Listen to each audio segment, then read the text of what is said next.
Hi, welcome to the Commercial Gas Engineer channel. Bypassing the BMS. Okay, have a look. On this system here, you have boiler circulating pumps, for example. If you have a look here, these are the BMS controls. Yeah, so on here you see auto. Can you see the jumpers? There's jumpers on here.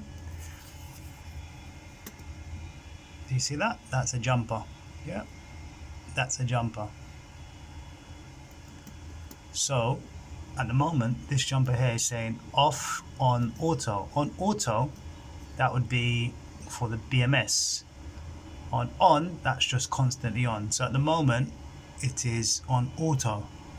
But if you want it on constant, you turn the power off at the local isolator, the electric local isolator. Ensure that it is off with your multimeters. Then you use your appropriate